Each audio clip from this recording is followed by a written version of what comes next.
Hi friends, Lakshmi சீரியல்ல நஸ்ரீன் நம்ம மகாவ ஏமாத்திட்டு இருக்காருன்னு சொல்லணும். ஆனா அவங்க அப்பாவ மறைச்சு வச்சு டபுள் கேம் ஆடிட்டு இருக்காருன்னு சொல்லணும். ஆனா மகா எப்படிதான் அந்த பணத்த மீட்ட போறாங்களா? அல்லாட்டா கார்மெண்ட்ஸ மீட்ட போறாங்கன்னு தெரியல. கண்டிப்பா அதுக்கு அவங்க அப்பாவே நேர்ல சொன்னா தான் சாட்சியாகும். ஒரு பக்கம் போலீஸ்காரங்க கோர்ட்டுக்கு அனுப்பிட்டாங்க. கோர்ட்ல வாதமிடுவது வக்கீல் கேட்குறாங்க, நீங்க பணத்த குடுத்தீங்களா? அந்த பணத்துக்கு குடுத்ததுக்கு ஒரு ஆதாரம்னு வாங்கியிருப்பீங்களா? அந்த ஆதாரத்த காமிங்க.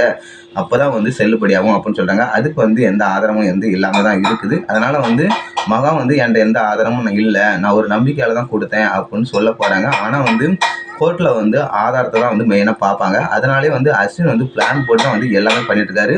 கண்டிப்பா எந்த ஆதாரமும் இல்ல நம்ம மகா கிட்ட. அதனால கண்டிப்பா கோர்ட்ல தள்ளுபடி பண்ணாலும் தள்ளுபடி பண்ணிருவாங்கன்னு நினைக்கிறேன். தள்ளுபடி பண்ணாலுமே அடுத்தடுத்த எபிசோட்ல கதை எப்படி போகும்னு தெரியல. ஒருவேளை அவங்க அப்பா மறைச்சு தான் வச்சிருக்காரு நம்ம அஸ்வின். அதனால அவங்க அப்பாவே சுயநினைவு கண்டிப்பா மகாவுக்கு ஹெல்ப் பண்ணலாம். அப்படி ஹெல்ப் பண்ண அவரா இந்த கோர்ட்ல ஒத்துக்கிட்டாங்கன்னா கண்டிப்பா நம்ம மகாவுக்கு கார்மெண்ட்ஸ் அல்லாட்டா பணம் கண்டிப்பா கிடைக்க வாய்ப்பு இருக்கு. ஆனா என்னதான் நடக்க போகுதுன்னு தெரியல. அடுத்தடுத்த எபிசோட்ல மகாவுக்கு மகா தான் வெற்றி பெறுவாங்க அப்படின்னு எல்லாமே எதிர்பார்த்துருக்காங்க. அஸ்வின் நான் தான் வெற்றி பெற்றேன், உன்ட்ட தான் எந்த ஆதாரமும் இல்லையே அப்படி இப்படின்ட்டு ஒரு பக்கம் போலீஸ்ல ஏற்றி விட்டாலும், ஆனா மகா ஒரு தன்னம்பிக்கையோட இருக்காங்க.